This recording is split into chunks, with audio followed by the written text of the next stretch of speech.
Hey team, meet Skimpies, the organic cotton undie made like a liner. Skimpies are for all of us who love going commando but can't quite pull it off like we used to. You just pop Skimpies directly into your pants, press firmly, and it's like you're wearing underwear without the gnarly panty lines. No PFAs, no synthetics, no irritation. Just clean, breathable, organic cotton where you need it most.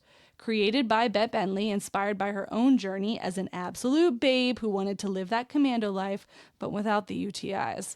Go to skimpies.com to get started. Every peach deserves its day, and Skimpies is here to help make it happen. Skimpies, we just want to be in your pants. Hey team, and welcome. I'm your host, Carrie, creator of Mother Life, your destination for all things real talk and parenting.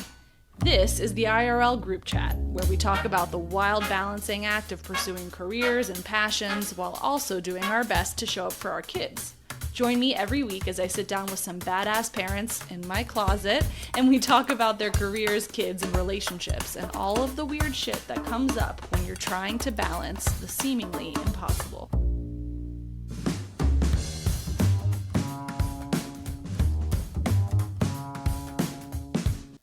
Leadership, the action of leading a group of people or an organization. In my almost 2 decades in the workforce, what leadership looks like in the workplace has changed immensely. We've moved away from this command and control one approach to galvanizing the troops. Instead, we've identified a number of different approaches to motivate, inspire, and strategize for success and growth. Being a leader, whether it's at work, in the home, the PTA, in a pickup game of basketball, it requires a few things, right? A vision and a direction of travel, trust from those that you want to lead, and the perseverance to continue even when it gets hard. To be an excellent leader requires having some superpowers, ones we know women often have with abundance: resilience, adaptability, foresight, empathy. This week's guest had me thinking a lot about leadership and how it applies to my own life, both professionally and personally. My brand of leadership doesn't need to look like my peers to rouse the troops in my home or at work. It needs to work with what I am working with, to inspire confidence and excitement for the path ahead, to be able to respond to the challenges that will inevitably come with a sense of creativity and calm. If that doesn't describe a parent, I don't know what does. If that doesn't describe a mom, I don't know what does. And there's no better person to be inspiring such thoughts because she literally wrote the book, When Women Lead. Julia Boorstin is CNBC's senior media and tech correspondent. In 2013, Boorstin created and launched the CNBC Disruptor 50, an annual list she oversees, highlighting the private companies transforming and disrupting the economy. She also recently launched a podcast inspired by her book, CNBC's Changemakers and Power Players, wherever you get your podcasts. This is such a wonderful conversation, one filled with conviction, but also that reminds us that even the most clear-headed leaders with a direction of travel still every now and then need a nudge in the right direction.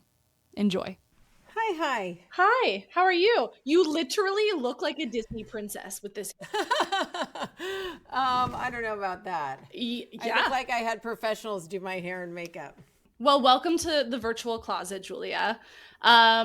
We do have a lot to talk about. I love that your book is right behind us. When I was looking at your book cover, I was like, it's giving Harvard Business Review. It's giving should be, core reading for anybody who's doing an MBA program. It literally is messaging me. It's telling me that. Thank you. There was a lot of debate about the cover, and I wanted something not girly, like not pink and purple, and something bold. And that also would be like, I want men to read this. What is a book that's going to be strong and appealing, hopefully, to men as well as women? Well, I'm excited to get into that because when you and I were first talking about you maybe coming on the pod, and we talked about the experience of you writing this book and thinking about, as you're in a pandemic, as you have young kids, and you're thinking about how you're going to tackle and approach this and what to keep in and what to leave out, there is so much inherent in just the identity clusterfuck morass that is being a career person and a parent, specifically a mom, that I feel like you thought about with great intention. But before we get to that, we have to start with little Julia. I have to say it was a little bit like opening, I'm a Jew, but I love Christmas, opening a Christmas present when I was reading a little bit about your background. Because some people, it's like, how did they end up the way they are today. And I feel like you, at least on paper, have the seeds like sown before you were even born. You have this like prodigy of a grandfather who's this, award-winning historian, Pulitzer-winning historian, right? You've got creative parents, and then you've kind of like forged your own path and deciding how you want to tell stories to the world and how you want to engage with the world. But there's kind of a thread through all of it. Did you realize that growing up, that was part of your thing? Yeah, it's so interesting. I actually don't know what's in my Wikipedia page, so I didn't know what you would have seen. But I feel like in a way it does make sense. And when I think about the things that are core to what I do and who I am, it's all about asking questions and really listening and trying to figure out the narrative storyline. And that's something that I feel like I have been raised with from day one. From my grandfather, who wrote all these incredible history books and was really interested in social history and telling narratives. I mean, he wrote this incredible book, The Image, which I loved because it was about America and about how Americans' transitions and pop culture and all of this really told the story of what was going on in the country, more so than what was going on with the politicians and the leaders at the top. And I think there was something really impactful for me about reading that book as a teenager. And actually, I think going back and reading The Image now, it's still like a lot of the things that my grandfather wrote about, with this idea of like people being performative and being a tourist rather than a traveler. And I mean, it's all turned out to be rather true. But that's a whole nother conversation. So what I would say is my parents, who are both writers in different ways, and my mom was a restaurant critic and a travel writer, and my dad is a documentary filmmaker. But my parents actually worked together when I was growing up. They were co-writers on TV shows, including Fame and Falcon Crest, and writing and being a journal and doing journalism and doing documentaries, just asking questions was just everywhere. And my entire family, whether it was my grandfather or my parents, always stressed that you could tell if people were smart if they asked questions. Smart people were curious people. And so being at the dinner table, there was an expectation that not only would I answer questions, but that we would also be asking questions of adults around us. And so I've always been very comfortable asking questions. But also the joke was that my parents could go into an elevator, and by the time they left the elevator on the 10th floor, they would have made friends with the people on the elevator with them and learned something about them and been genuinely curious.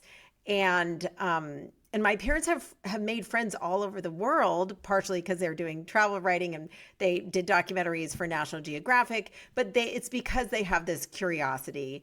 And I think for me and my family, there's this expectations that you're lucky to meet people, whoever they are. And you should, whether it's your taxi driver in Mumbai or your tour guide in Greece, you have no idea who they are, what their story is, and you can learn something from all of them. So I think that was, so I think that was very much the way I was raised. I also think there was a very high bar and a very high expectation for me to be intellectually curious and not to just go through the motions, but think about what I could contribute intellectually. So it was a very funny, very sort of academic world to be raised in, especially in LA, which is a very Hollywood world. But I feel like it was sort of an academic mini subculture within that. Well, you could imagine a scenario where it was certainly the case in my house because, I was a journalist before I switched careers. When I told my parents I wanted to be a journalist, my mom was like, you can do anything, achieve your dreams, go for it. But my dad, who's a doctor, like, his soul left his body. Like, he was like dying inside, because while he appreciated the importance of academic rigor, the latest research, whatever, this was like not a career to go into. Like, well, I didn't think I was going to be a journalist. Like, that's what was the game plan? What was the game plan? Well, when I was really little Julia was going to be a ballerina. Of course. And apparently my dad said that I told him one day that when I was like 4 years old, that I decided what I was going to be when I grew up, and it was a princess, and that I finally decided that I was going to be a princess when I grew up. So I told you have princess hair. You have princess hair. I told you. I have princess hair. You did it. So, but when I was really little, like my parents love to tell this story about how when I was the year I was 4, I refused to wear pants or shorts. I would only wear skirts or dresses. Sure. And I was into ballet and princesses, and they didn't want me to have Barbies because they were feminists and they wanted to make sure I was a strong woman. And my grandmother gave me a Barbie and it was all over. And I was obsessed with Barbies. And they were like, oh my God, how will she grow up to be a strong, independent woman if she's exposed to all of this girly stuff? And I turned out fine, but they like to joke about that. But I had no idea what I wanted to be. And I do think that the ballet, which I then turned into modern dance, turned into great training for being a public speaker and being on stage and not self-conscious. But I was interested in the law. I thought I was going to be a lawyer. I thought I was going to be a doctor until I took honors chemistry, and I was the only girl in a class of 19 people. And it was a horrible experience. And I had a hard time memorizing the periodic table. I was like, oh, I guess I'm not going to be a doctor. But I was really interested in law school and in politics and policy. And I always did journalism. So I was on the newspaper in high school because it was a thing that I liked to do and I knew how to do and I knew I was good at. And am I right that you went to one of LA's most competitive high schools? Yeah, I went to Harvard Westlake, which is a big private school here in LA. Famously intense. Famously intense. I would say I am also very intense. So who knows how much that is from the school or just the person I was when I came out of the womb. But I just like always did the newspaper. It was my community in high school. I just saw one of my best friends who doesn't live in LA, but we were on that, editors on the newspaper together.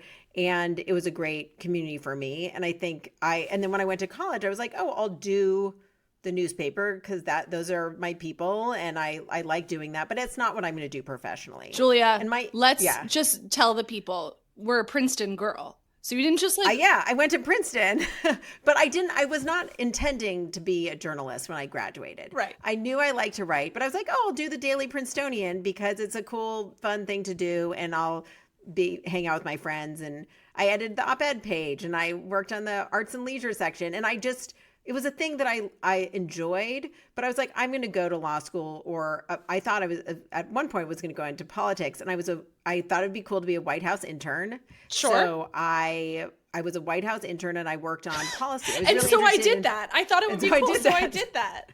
So I worked on. I was really interested in like policy, like how do you shape the laws and the way things work, So I worked because my internship was actually for the vice president. I actually got to do cool stuff because there weren't as many interns. So I worked for Vice President Gore, but I was working on education policy and tech policy, and it was so cool. And I feel like I had a lot of opportunities there that I wouldn't have had I been working in the president's office where there were 1 million people. And then I worked in the State Department. I was like, this is going to be I'm going to be in this world of international relations. And the best gig I've ever had is after I was a White House intern, I was an intern for the State Department's delegation to the OECD in Paris. That is and it was a cushy incredible. Gig. And the fact that I spoke French and I had already gone through all the vetting of the White House thing, this was like the best experience of my life. And living in State Department housing and getting to walk through Paris to work every day and working in a truly international environment. There, I was like, I'm going to do international relations. And I, my senior year, applied to the London School of Economics to get a master's in international relations. And at the same time, I was applying to journalism jobs in New York as I'll do it for a year and then I'll apply to law school, or I'll do this international relations grad school. Because I really thought that the international relations thing was going to be my career. But then I applied to like maybe 10 journalism outlets like Bloomberg and The Economist and all of these different places. And I got a job at Fortune magazine. And I had never taken econ. I have never taken econ. But I was like, oh, you know what? I've just been in school my whole life. Before I go to London, and go to grad school, I should just take a year off and work and be in New York with all my friends. And I was like, business is boring, but I'll try this. And the Fortune job was a better job than like being a fact checker at Entertainment Weekly. So I really had no interest in business. There was a reason I never taken econ. And I was raised by creatives, by documentary filmmakers and writers. And I just didn't understand that I should have taken econ. Sure. And instead I was like taking Italian and French literature and a lot of history classes. So I took this job at Fortune magazine and I was like, I'll do it for a year. And I deferred for a year. And then I deferred for another year. And I just fell in love with it. And it comes down to this idea of like storytelling and finding a very data-driven, serious way of telling a story in a world where, at the time especially, like there was the explosion of TMZ and all of this pop culture journalism that was like gossip journalism. And what I was getting to do was real journalism. And the data and the numbers of business made it real and made it tangible. And I did take one really impactful writing class when I was at Princeton with John McPhee, who's this incredible nonfiction writer. And he writes about fishing and these things that you would think would be so boring, but he makes them interesting. Yeah. And I just had such great mentors at Fortune. And I also was really nervous about not knowing anything about business.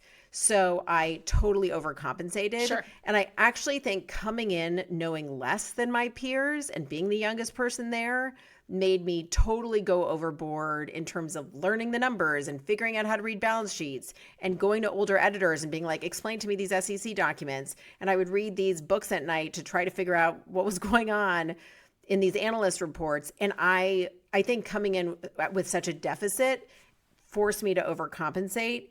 And it was the best gift ever because I wasn't afraid to write investing stories that were numbers driven. Whereas my colleagues who had taken statistics and accounting and econ were like, oh, I'm not going to bother. Let me just tell the more narrative stories. But I was like, I'm going to dig into the numbers because this is something I've figured out how to do. Well, I have to say, I think you really dodged a bullet as somebody who did go to London for that year and did do the masters to be a better journalist in my mind. I wasn't going to be a journalist. I was going to go to a whole nother path. Well, no, I never got to live in London. I wish I had lived in London. So I stayed for 7 years and got a PhD and accidentally got into international relations and public policy and stayed. It was supposed to be a year. And then I stayed in the field for like over a decade. And now that could have been me. But like now I'm coming back to journalism because turns out like, if you have that compulsion and the curiosity and the wanting to talk to people and really get to know their stories, it's actually really hard to do in international relations. And so after a very long time of doing that, I was like, oh, turns out I never filled the cup I initially was trying to fill. So you saved yourself a lot of time, actually, minus like London was a great place to live for a long time. Yeah. So that's fair. So then once you're at Fortune, you're falling in love, and then you start at MSNBC, or was it CNBC then? CNBC. In 2006-ish? Well, so there was a kind of funny situation. So I was hired in 2000. Yeah. Right before I graduated, before the stock market crashed in 2000. And I was 21 years old, and I was the youngest person they ever hired. And I was like, are you sure that you want to hire me? And the head of reporters said, I don't think you could teach a business person how to write. You can teach a journalist about business. So we're going to give you a shot. But I was really young and had no idea what I was doing, but I threw myself into it. And so they assigned me to work with this editor, this guy, Andy Serwer, who was not another reporter, but he was writing columns and he was doing cover stories. And he was I think his title was editor at large. And they sort of apprenticed me to him. And at the time, he was appearing on CNN every morning or most mornings. And he was just an awesome mentor. I see him every once in a while. And he's always like, Julia, it's time now. You can stop like giving me credit for everything. I was like, no, but I think that when people give you a shot and like believe in you, they just don't even realize how much of a difference it costs them nothing, but to you it changes your life. Yeah. And he would be doing interviews with CEOs and he would be like, come in my office and let's do this interview I'm going to do this interview with Larry Ellison, and like you listen and take notes and then we'll talk about it after. And like that's the kind of gift that when I think about people working remotely right now, like to have been given that opportunity, I am so grateful for that. But because he was doing CNN, there was this deal between CNN and Fortune because they were owned by the same parent company at the time. I wrote a story about 10 guys who lost $1 billion or something like 10 guys who lost $1 billion in the stock market crash or something like that. And CNN asked him or me or someone, they were like, can Julia come on and talk about this story? And I was like, no way. I'm like 21 years old. Like I should be on television. And Andy, my mentor, was like, yeah, you have to go do this. Like, go do this. And I'd be like, what? I don't know what I'm talking about. He's like, just relax. You wrote this story. You report the story. You deserve to be there. You're the person they want to have ask these questions. And so he kind of like pushed me to do that. So I talked about that story on TV. And then he really pushed me to start doing it more regularly. And there were a lot of times where he's like, I don't want to go do my slot. Like, I want you to go do this. I don't want to wake up early, or I'm not free to do this one. Go do this one. And so he sort of got me into the mix with CNN.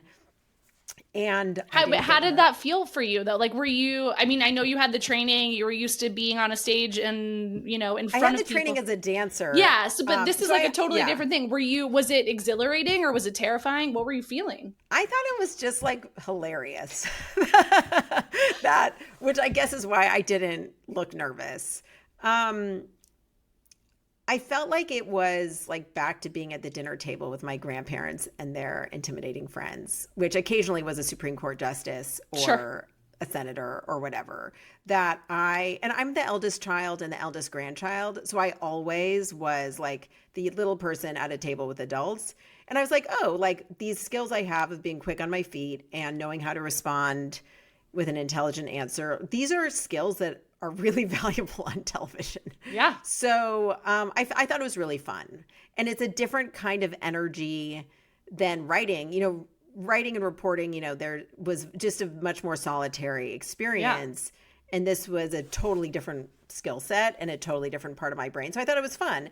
And I sort of assumed that, especially once I made a deal to go on CNN Headline News 3 times a week, that this would be my job. I would do CNN 3 times a week, and I would continue writing at Fortune, and I love my job, and like, why would anything ever change? And then in 2006, CNBC was like, would you be interested in making this a full-time thing at CNBC? And I was like, like I've never written a script for television. I'd only just been asked questions. So the 5 years I was doing CNN, I would either give them questions or they'd come up with questions. Then I'd talk about the news of the day or my story or whatever was going on in the stock market. But I'd never like actually written a script or read a teleprompter. But I was like, oh, I'll do it for a year and see how it goes. And then I'll go back to Fortune. But quickly I realized the magazine industry was collapsing. There were like more rounds. I had survived various rounds of layoffs. There were more rounds of layoffs after I started at CNBC. And I was like, what am I going back to? And I'm actually enjoying this TV thing. But there was a very steep learning curve to like figure out how to read a teleprompter. They had to, the first day I was there, I was like learning how to use my computer and all the TV software. And they were like, oh, there's news. Like, can you go stand in front of the Apple store on Fifth Avenue? And I was like, huh? And they like sent a producer out to teach me how to do that. And that was my first day at work. And that was slightly terrifying. But the nice thing about daily TV is like you're doing it every day. So you're going to screw up one day and then you're going to do it the next day. You're going to get a lot of reps in. Yeah, you get a lot of reps in. And I've been doing it for a really long time. Julia, I don't think I could be less surprised that you are the eldest daughter in your family. So I have serious eldest daughter syndrome. Eldest daughter, eldest granddaughter. Beyond. Yeah. So we do a lot of birth order chat on the pod of like, what order are you? And I love that you did it for me. Very oldest sibling of you, very oldest daughter of you. How many siblings do you have? I have a younger brother. He's a little bit more than 5 years younger than I am. But as a result, we were 6 years apart in school. Okay. So when I was graduating from 12th grade, he was graduating from 6th grade. So we were in different universes. So you were a little bit only child energy for a while too. I was a little bit only child. And I think he also, as a result, has a little bit of only child too, because we were so far apart. And now we're really close, but we were like never in the same universe when I was, a kid living at home. And so what do you think of the eldest daughter stereotypes? What do you think you most subscribe to? Well, I feel like I should ask you to remind me what all of the stereotypes are. I can guess your relationship with a spreadsheet is pretty intimate. It's more a calendar. I'm really into Google Calendar. My husband's also an eldest child, and he's, I think, almost the eldest grandchild in his family, but like really organized Google calendaring, so things don't fall through the cracks. I'm very interested in making sure things don't fall through the cracks. And a woman I interviewed once, actually the CEO of Clear, talked about like having a belts and suspenders attitude and how she was raised of like, make sure you have belts and suspenders. So if one thing fails, you're going to be prepared. And I feel like I'm prepared for a lot of scenarios. And my eldest son, who's 14, wrote an essay for school in 8th grade about the fires, and because we had to evacuate from our house in the fires. And during the evacuation, so that morning, there were fires we live in Hollywood, but there were fires in the Palisades, and I was stuck in Las Vegas for work. And I kept on saying to my husband, well, for me, I would probably pack some bags right now. Like, I'm an over-preparer. Like, there's Neosporin and Band-Aids in every bag I've ever carried. Sure. Like, I've got Purell, I got the Kleenex. Like, I am prepared for any situation. And that morning I was like, do you think you should pack some suitcases just in case, like get organized, like make sure you know where all the important stuff is? And my husband was like, I think it's going to be okay. He's very chill. I'm not very chill. And my son wrote this essay where he talked about how I'm either overly anxious or, depending on the situation, sometimes adequately prepared. I was just going to ask you if you are an anxious person, because that's one of the stereotypes of eldest, especially eldest daughter, is anxious. I actually think I've gotten less anxious over time, and I am less anxious since I wrote my book, and I'm less anxious since having kids, because I feel like you kind of have to like go with God. Let go. Yeah. But the fact that he wrote this essay that talked about how I'm the one who would have made sure they were prepared to evacuate, and I wasn't there, and that's the role I play in the family. I was like, wow, that is aware. Yeah. And then they did have to evacuate, and in 5 minutes they had to throw clothes, cats, everything in their car and get out of there. But the fact that my son was like, sometimes she's, seems like she's overreacting, and sometimes it seems like it's the right amount of preparedness. I was like, well, I landed and met up with them, and it was fine, and our house did not burn down, thank God. But I was like, it was just fascinating to read this in his essay and be like, wow, he understands the family dynamic. Well, I was going to say, like, what a wild thing for him to be seen by him, and like for him to be able to observe this about, because he's just at an age, like, I don't know if I was making observations like that when I was his age. That's very astute. Well, it was a pretty good test case of who's going to have suitcases packed ahead of time. But then when we got home from our evacuation, now we have suitcases packed for a fire evacuation that are sitting in our basement in case we have to.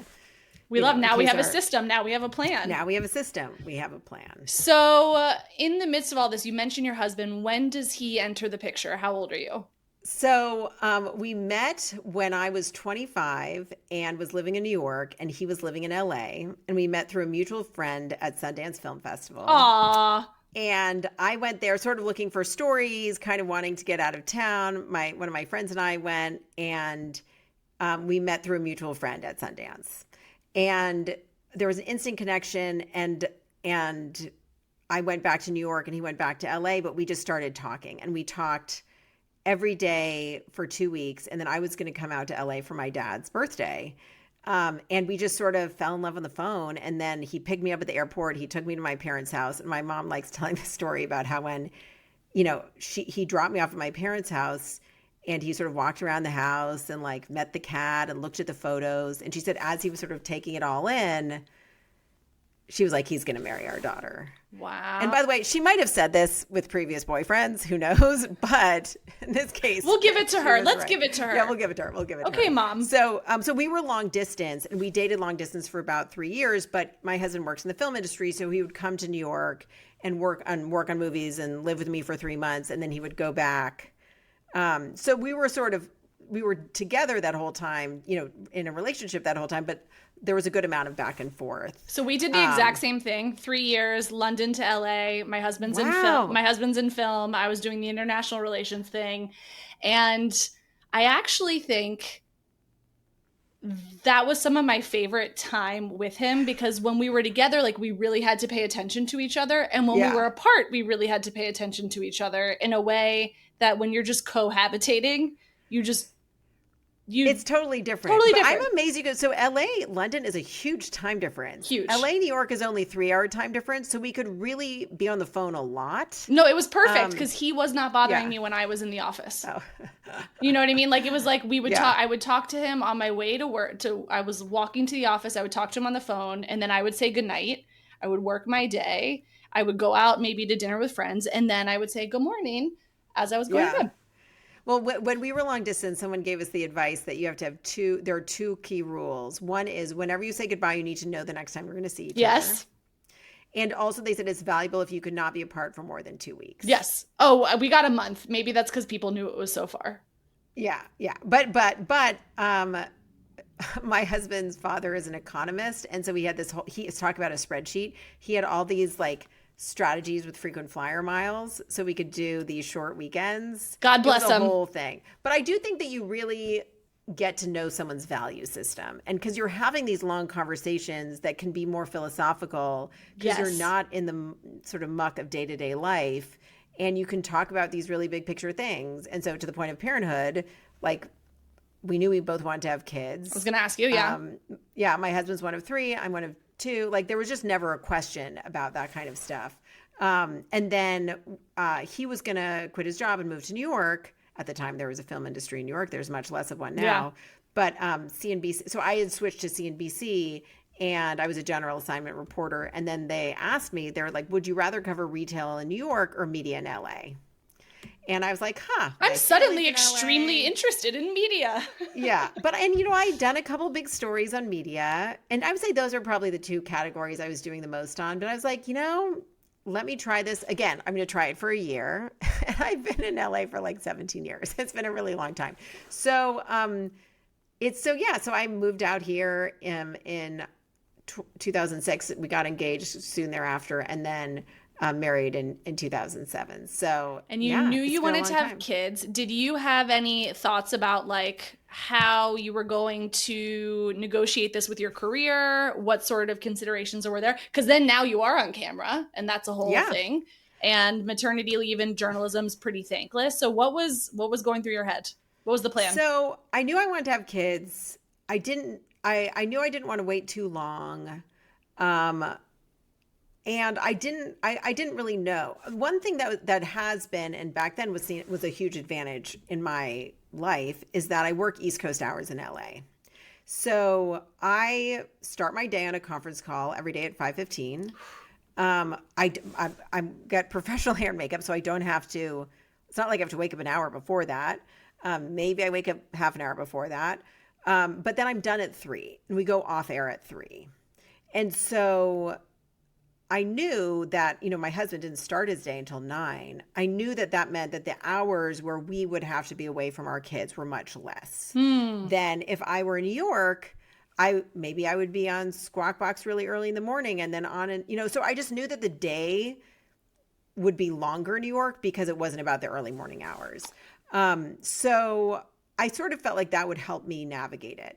I was anxious about it. And I remember I was interviewing this woman. Again, when you get these advice or help from people and they don't even realize the impact they had, Dawn Ostroff, who at the time I think was at the CW, and she had basically created and grew the CW, an incredible media executive. I was having a meeting with her, and when she heard I was pregnant, or I guess I'd interviewed her a couple times. When she heard I was pregnant, she reached out. She said, let's have tea at one of these places in Beverly Hills. And I met up with her, and she said, I want to ask you like how you're doing, and I want to tell you that you're going to be able to do this. And it kind of felt like it was out of nowhere. And we were talking about work stuff too, but she's like, she has 4 children. Oh my God. Blended family. Okay. But she's like, you can do this. Like, I just want to let you know you can do this and you're going to be great. And she gave me a little speech and talked me through it. And the fact that she had the generosity to reach out to me about that and to like start this conversation was incredible.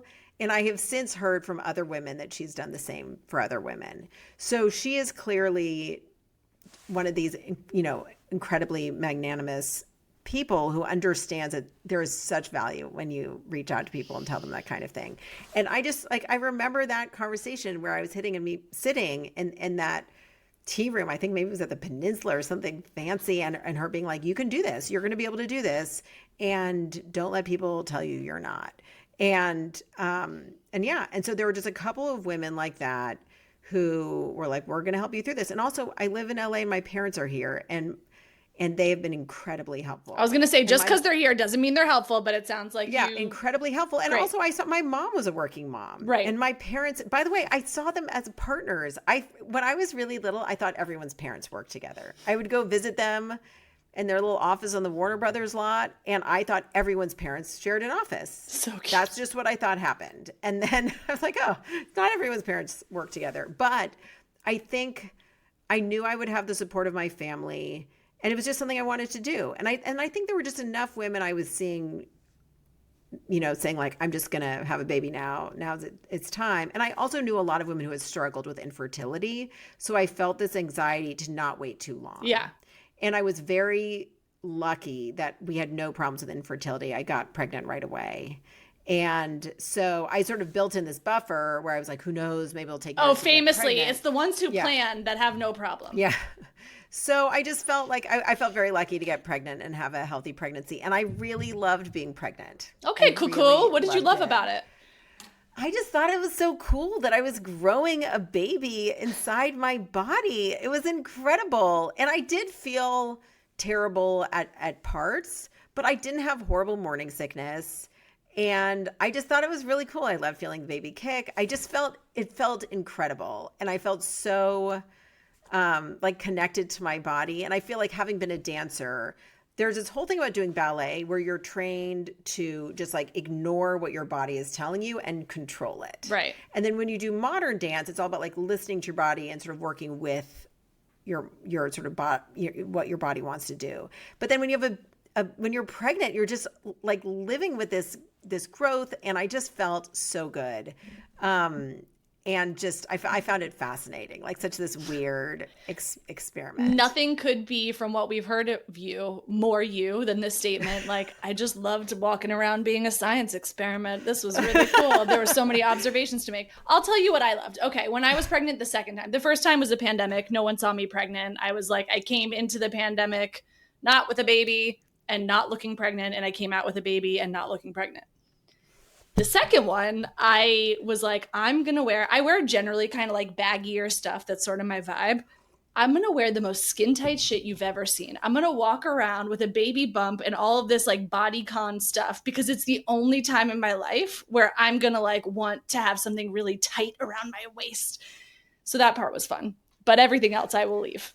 But I also think that I'm telling you that I love being pregnant after having had 2 pregnancies and having come into that confidence of being pregnant. And when I was first pregnant, I didn't tell anyone at work. I'm in LA. They're shooting me from the waist up. You can't tell. And then I went back east, and I think I was like 17 or 18 weeks pregnant. I went to my boss's office, and I had to tell him, and I was so nervous. And I'd really kept it secret.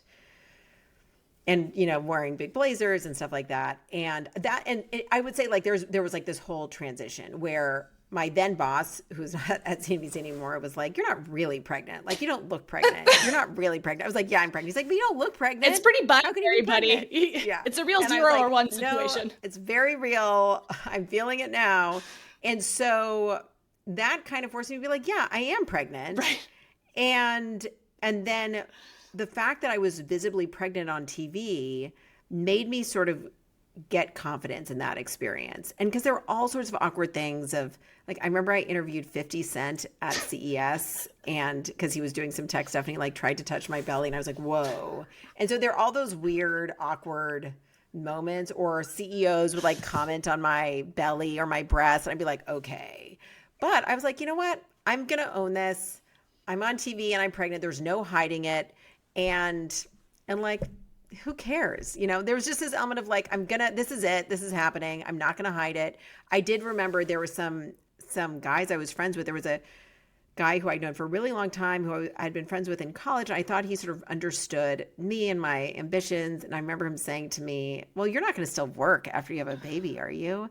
And I'm like, wait, do you remember who I am and my passion and love for my job? Like, why are you even saying this? That is true, though. People go completely it's like they've never met you before all of a sudden when this happens. And I told this story recently, but like one of the most profound arguments I ever got into with my mom, who's like working mom my whole life, was like, well, maybe you'll start working part-time and da da da da. And I was just like, what? Like, am I supposed to become a different person overnight?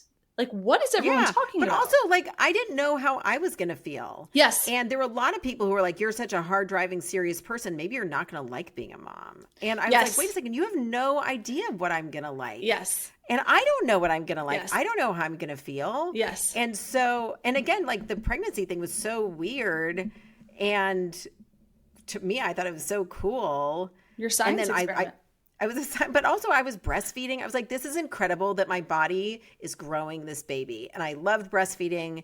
And because I went back to work after about 3 months and I was like, I'm going to keep breastfeeding. And this is before the era where there were Bobby and all of these organic formulas. And I was like, I can do this. I enjoy breastfeeding and having that connection time and I'm not going to stop. So I became like nuts about bringing my Medela breast pump with me everywhere I went. And there were a bunch of times I went to New York and I would bring my baby with me both times after my kids were born. And sometimes I'd bring my parents, sometimes I'd bring my husband, but I was like, I'm not gonna be away from my kid when he's however many months old. And so I would do now these things that seem insane. Like I remember going to the, again, Consumer Electronics Show and like pumping in the bathroom on the floor of this convention center because I wasn't gonna not pump. And so in retrospect, I think I did a lot of things that were crazy, but I felt like I was doing them because I felt bad about traveling and I didn't want to be gone. And so this was my way of maintaining connection, you know? I felt weirdly observed by people because I had been this like very career obsessed. I loved my job. I loved everything I was doing. And I felt like people were observing me to see like, would my maternal instincts kick in? How would I behave? And especially with my first one, like I almost felt embarrassed about like the love and mush I wanted to give him because people were like I felt like they were like, haha, I told you were gonna be like that. Like it was like this weird thing where I was just like, can everyone just leave me? Two things can be true. I can be obsessed. Two things can be true with my job and obsessed with my kids. It's okay. And I felt that's exactly how I felt. Like there's no reason that the fact that I love my job means that I wouldn't be a totally devoted, obsessive, in love with my kid's mother. Yeah. And so I think before I had kids, I was very locked down about my personal life. I was very young when I started at Fortune when I was 21. So I was always the youngest one. And I was very focused on being taken seriously. I wanted to be taken seriously. And so talking about my boyfriends or even my fiance was not going to help me be taken seriously. So I just like didn't talk about my personal life very much and sort of kept that very private and wanted just to talk about work. And then when I was pregnant, I was like, fuck it. Like this is who I am. And I am going to talk about it. And I also felt this like hyper focus. I think I was more efficient in the year after I came back from having my first kid than any other time in my life because I was like, if I'm going to be away from my kid, it better be worth it. It better be worth it. And so I'd never done a documentary before. I pitched a documentary on the future of TV. I was like, let's do this. I pitched the Disruptor 50 list, which I've been doing for 13 years. And I always know because based on how old my kid is, because I was like, if I'm gonna work and I'm gonna have childcare and have a nanny home with my kids between the hours of 9 and 3, I'm gonna make the most of every minute. So I don't know. I miss having babies. I miss that little kid time. I've got a psycho 2-year-old you can come look at. The 5-year-old's like he's basically a kid now, but the 2-year-old like she's still 2 is tough. You can go and spend some time with her, Julia.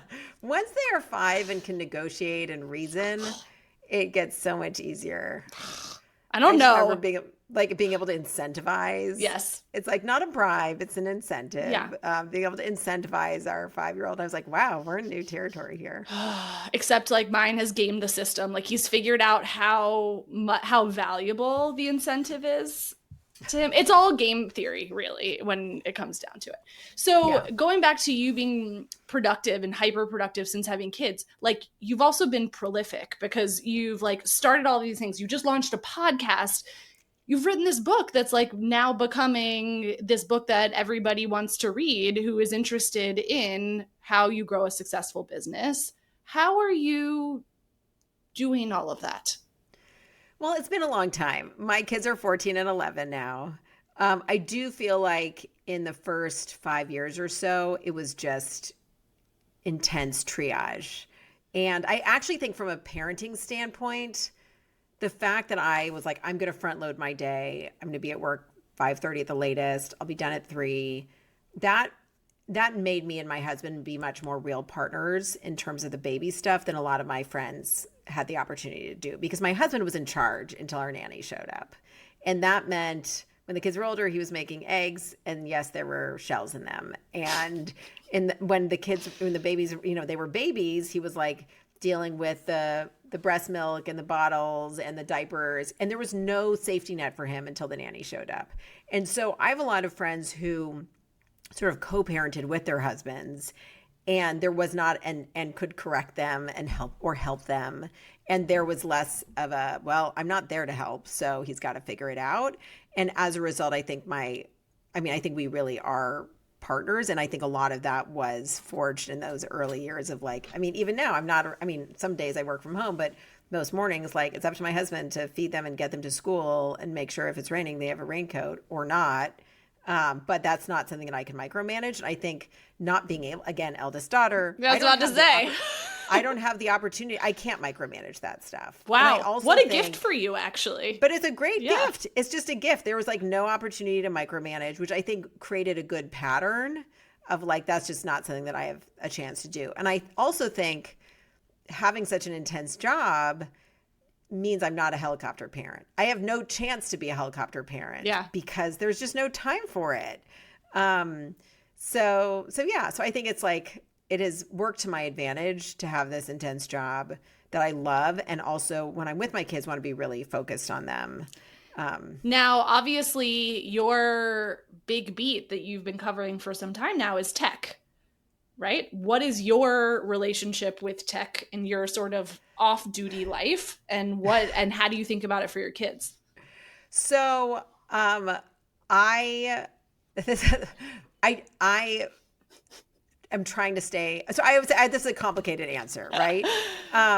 The good news for CNBC is we go off air at 3 p.m. Pacific. So I can put my phone down. I do have an Apple Watch, which I think has really enabled me to not be tied to my phone. I often lose my phone in our house because I'm I put it down somewhere and then I'm walking around with my Apple Watch. When I'm around the kid, there are no phones at the table at dinner. When they were little and I would be doing Legos with them or puzzles or, whatever our playtime was, I wouldn't have the phone around, but I would have the Apple Watch once I got one that would if I got a phone call or a text or something, so I wouldn't feel totally disconnected. But, my kids accuse me of being photo obsessed and taking too many pictures of them. I'm like, oh, but you're so cute. How could I not take pictures? Yeah. I do try to put my phone away. My husband is really good at putting his phone away an hour before bed, and he plugs his phone in by his desk downstairs. I do not do that. The phone is by my head and it sleeps right next to me. And when I wake up in the morning and my alarm goes off at 4:45, the first thing I do not meditate. I do not look out the window. Yes, Julia, tell us. I meditate at night. I do not meditate in the morning, because then in the morning I'm pick up the phone. You gotta go. And I read in, and then I jump into the bathroom and brush my teeth, and I'm out the door. And I try not to wake up my husband. So my mornings are I just hit the ground running, and my phone being right next to my bed is a big part of that. There have been probably 4 or 5 times in the past 15 years where I've gotten a phone call in the middle of the night that something was breaking news and I needed to jump in front of the camera. It has not happened recently, but it is something that I will not forget because it was so dramatic when it happened. So I would say that's one reason the phone is by my bed. But I also wear an Oura ring. I just got one this week. Oh my God, I really like it. So my big struggle is getting enough sleep. And I'm such a happier, more sane, less anxious person when I've gotten enough sleep.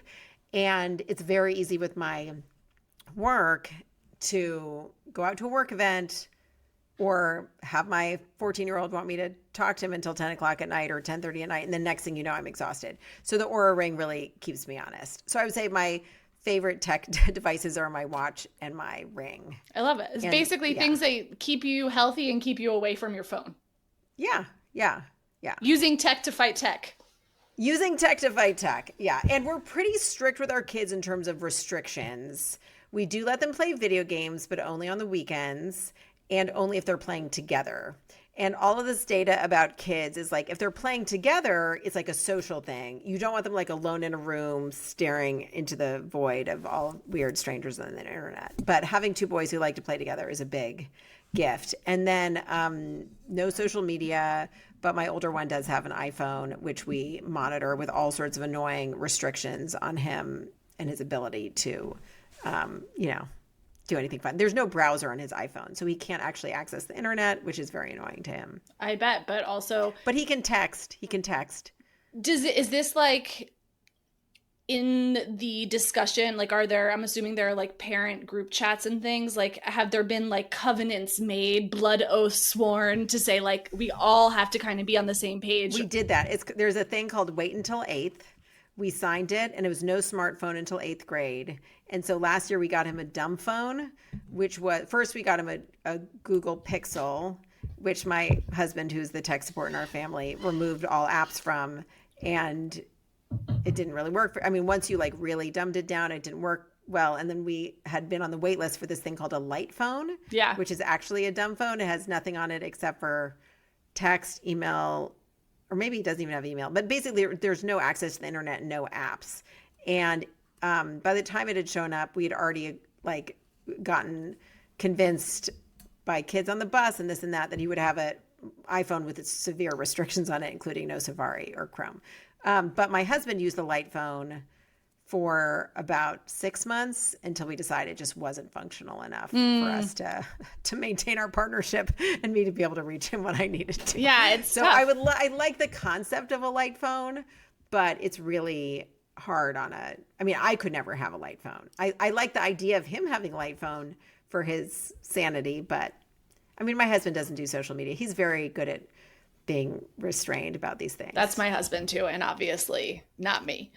Now let's talk about the book, because what's interesting is you've written this book about women who lead and also made a conscious choice to say, I'm really centering this on their careers. And while many of them might be moms, that's not the story here for me, right? Totally. 100%. I felt like there were plenty of other women who were going to write about the motherhood journey, or women like you were going to talk about the motherhood journey. And I just thought there wasn't anything out there that talked just about the success of female leaders and how they did it and why they were successful and why we should study their leadership traits. And there are incredible books about business leaders, like Good to Great by Jim Collins. That's an amazing book. None of those leaders in there are women. And so I love those books, but like there was something missing.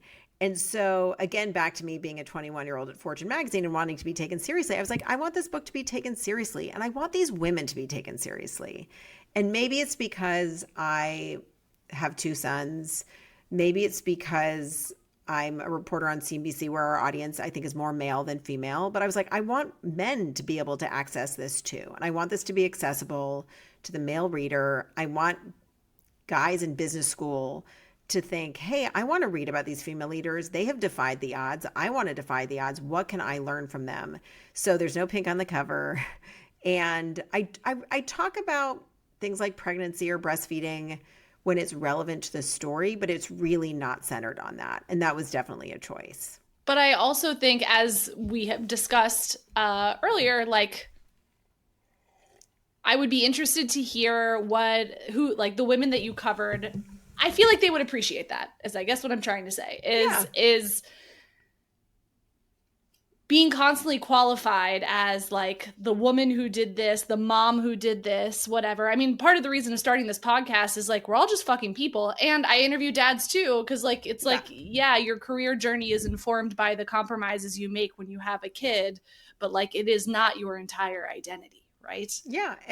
And I would say one reason I wrote the book is because I had decided to stay in LA instead of pursue opportunities in New York.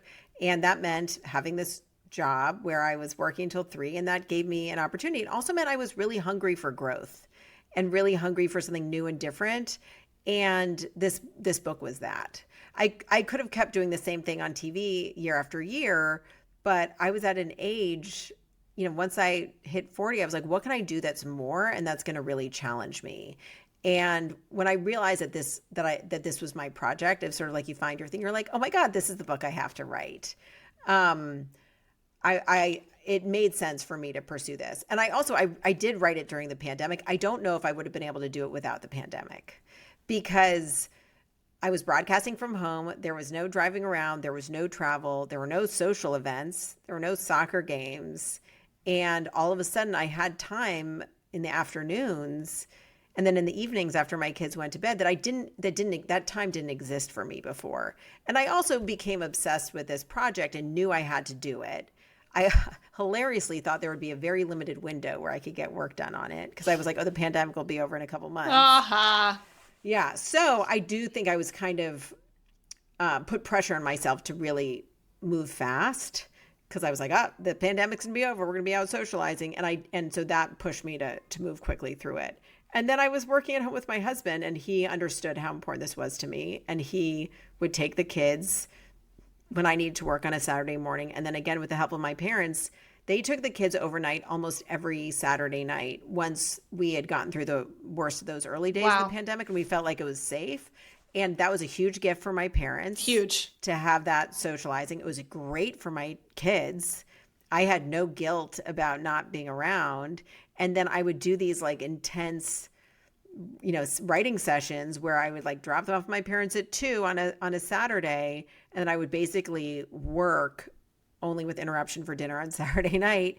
And I knew that that was like special, unusual time. So I could be super productive. Whew. I mean, some people would have taken a nap, maybe gone out on a date, naps. But you couldn't go out. Oh yeah, that's true. There was nowhere to go. There was a candlelit dinner on the floor. No, yeah, but there was some of that too. But I was at home with my husband, so I could I sucked him into this project. If I was like, you're smart, you can help me work through this thing. And we would sit outside and, in our backyard. And I would be like, okay, we got to talk about chapter 3. I need your advice on this. And that would be our Saturday night date. So you did get you got to be the parents that worked together on something, just like yours. We did work together. It was really hard. I don't think he realized that I was sucking him into this project as much as I did. But, being trapped in our house and knowing I had this smart person who would give me different perspective. And also he works in the movie industry. He understands the importance of highlighting the character's change or the drama, whatever it is. He had great instincts.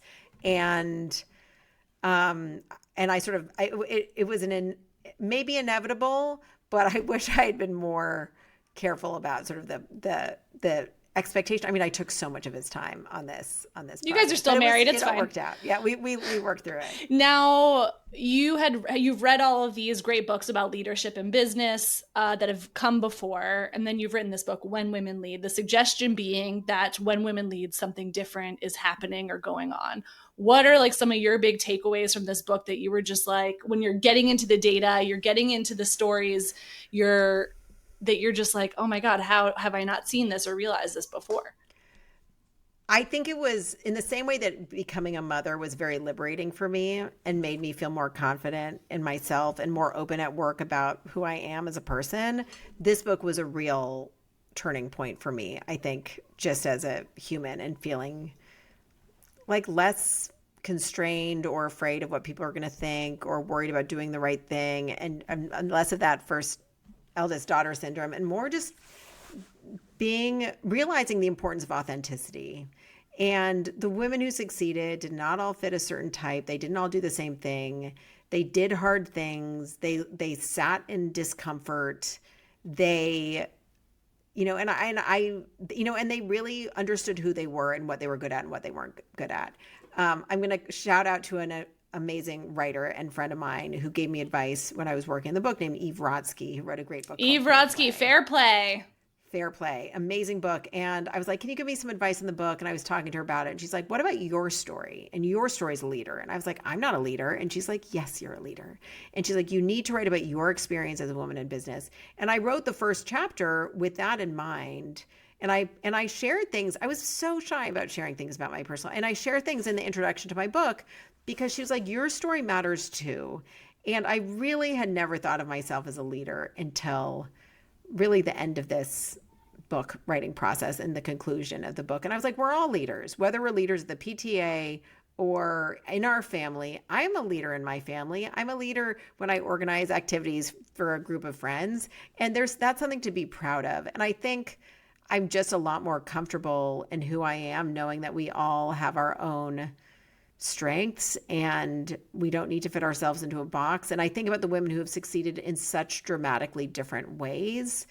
I don't know. So I just think it's really about authenticity and realizing that, I don't know, that this is, I accomplished a great thing. I'm really proud of this book I wrote. And so I don't need to second guess myself or doubt myself or have imposter syndrome because I earned it. And I wish I had felt that confidence earlier in life. I've heard so much about risk taking, and I know that I'm inherently risk averse. And I wish I had really seen that data about risk taking earlier in life. So when your own kids go to take some pretty big swings, crazy risks, and you are matching that with your own eldest daughter energy, are you going to be totally chill? I think I will be more chill than I would have been than I was in my life thinking about risk taking. And I also think that they're boys and maybe they don't have that same eldest daughter energy. No, they won't. That's why I'm like, are you going to be able to? I'm sure they're just going to swing for stuff because it is a different thing. I hope they do. And I hope that eldest daughters in this next generation at least can see the data about the risk aversion that might be holding them back. And I don't know. I mean, that was a terrible answer to your question about what I learned writing the book. No, you didn't. What was the question? I think you answered it very succinctly. Just like, what were the big takeaways for you from the experience of writing the book? I think you absolutely answered the question. Julia, this has been so fascinating, so interesting. The podcast, people, it's now live. It's been going for a couple of months now, right? Yes. So the most exciting thing about the book is that it spawned this amazing franchise at CNBC. And what I realized is that the book is a picture in a moment in time, right? The stories are everything that happened basically before mid 2022. So it's all relevant. The data and research in it is very much relevant, but there are these stories that are still happening. And I didn't want it just to be this frozen moment in time. So I pitched to my bosses at CNBC, turning it into a franchise, and they enthusiastically agreed. And I'm so grateful that my male bosses understand the value of telling these stories and also building this community. So 2 years ago, we launched this list, and I had the support and advice and mentorship of amazing women. Desiree Gruber, who runs a company called Full Picture. We were going on a walk around our neighborhood, and she was like, you love this stuff. Like, you need to do more with this. Don't just go talk about it and do book talks. And she was again, one of these people who like gave me a nudge. And we partnered with her to help launch the original list. And so I'm so grateful to Desiree for just being like, you can do this. You could do this. What are we going to do? And not taking no for an answer when I was like, oh, I don't know if I could do it. I don't know if anyone will care. And she's like, no, this is a necessary thing right now. So anyways, we launched this, the original Changemakers list 2 years ago. And then we had a summit at first in New York. And now we've been doing a series of dinners with the women in the community who had been named to the list. It's 50 women who are transforming business and philanthropy. Every year, it's a new list of 50 women. It's unranked. And it's a combination of people who you know about and people you've never heard of who are doing things to really drive change. There are other awesome power lists out there. And this is really a list about people who are doing things to drive change in their industry and beyond. And it's been so much fun. And we just launched this podcast. You can subscribe. It's called Changemakers and I'm going to put in the show notes. Put it in the show notes. And it's been so incredible. Our first episode was with Ariana Huffington, who is obsessed with sleep and how you are a more effective, efficient person if you sleep. And I always have her words echoing in my ears when I'm like, oh, I should go to bed now. But there's so much practical stuff in this. And the great thing about this format is I really get to ask these women about kind of their life hacks and how they're using AI and what are their secrets to juggling all the things and how do they really pull it all off and what their advice is. And so there's some great practical advice in the podcast, which I love so much. So yeah, it's been a huge amount of fun and really gratifying to get to bring these stories to a broader audience. Because I think a lot of these women are either not putting energy into talking to the press because they're busy running their businesses, or they're a little afraid that there is a target on their back because historically successful women have been torn down, and that's horrible. And so I think that this is an environment where I want to tell the positive stories and understand how these women have done the seemingly impossible. So I love it. Really You're literally beaming. I think one of my favorite through lines in hearing your story from the time you were little to today is that it's, we often think it's like being successful is this like intrinsic thing that we have within ourselves. But I think what your story highlights is like, we do need to surround ourselves with people who support us and give us the encouragement to keep going. It costs nothing. Keep going, and also to do the hard thing. Do the hard thing. Yeah. I mean, it costs do things nothing. That you've never done before. It costs nothing.